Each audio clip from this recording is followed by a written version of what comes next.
Imam Abdul Wahhab Asy'arani itu ulama yang memadukan ilmu zohir dan batin. Dalam ilmu zohir, rihlah ilmiahnya, pengembaraan ilmunya, gurunya adalah Imam Asyuti. Kemudian dia masuk ke dalam ilmu tasawuf, tarekat di bawah bimbingan Syekh Ali Al-Khawas rahimahullah. Dalam kitab Al-Anwar Al-Qudsiyahnya beliau menjelaskan tentang syarat mursyid. Di zaman beliau, di abad ke-10 Hijriah, tidak sedikit orang yang ngaku-ngaku syekh torikoh, ngaku jadi mursyid. Padahal ketika ditimbang dengan persyaratannya, tidak memenuhi persyaratan. Itu juga yang dikritik oleh Imam Syafi'i. Apa yang ditulis oleh Imam Al-Baihaqi dalam kitab Manaqib Imam Syafi'i tadi. Mengkritik sufi yang hanya pakaiannya, yang hanya rosamnya dan tanda-tanda zohirnya. Tapi dia batinnya jauh dari ilmu tasawuf. Maka oleh sebab itu, pertama, dalam kitab Al-Mawsu'ah Al-Yusufiyah, karangan Syekh Yusuf Khotor Muhammad, minimal 4 persyaratan mursyid. Ini yang pokok. Satu adalah aliman bil faraid, mengetahui keparduan dalam agama. Baik dalam ilmu tauhid, dalam fikih ada keparduan. Yang kedua adalah arifan billah, orang yang sudah mencapai makom ma'rifat kepada Allah. Dijelaskan tentang kriteria ma'rifat. Jadi orang yang kenapa?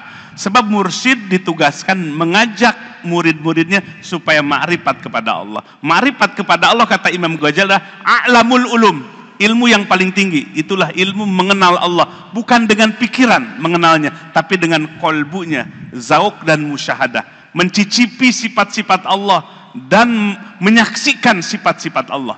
Itu ma'rifat kepada Allah. Yang ketiga adalah ayakuna khabiran bitaraiki tazkiyatin nafs, pandai, pakar di bidang ilmu tasawuf. Tadi kalau yang pertama pandai di bidang tauhid dan fikih, yang kedua ma'rifat kepada Allah, yang ketiga pakar di bidang ilmu tasawuf, tazkiyatun nafs, pembersihan hati. Yang keempat, ma'zunan min syaihi fil irsad. Dia jadi mursyidnya bukan keinginan sendiri, tapi ma'zunan min syaihi, ditugaskan oleh mursyid sebelumnya untuk memberikan irsad atau menjadi mursyid pengganti. Sehebat apapun ilmu ulama dalam konteks tarekat dan tasawuf, tidak mesti, tidak terotomatis dia jadi mursyid kalau tidak ditugaskan oleh mursyid sebelumnya. Itu yang 4. Lalu kalau dalam kitab Al-Ibriz min Kalami Said Abdul Aziz Ad-Dabbagh, itu lebih konsen persyaratannya itu kepada akhlak dan batin. Seorang mursyid itu, kata orang Sunda, berehan,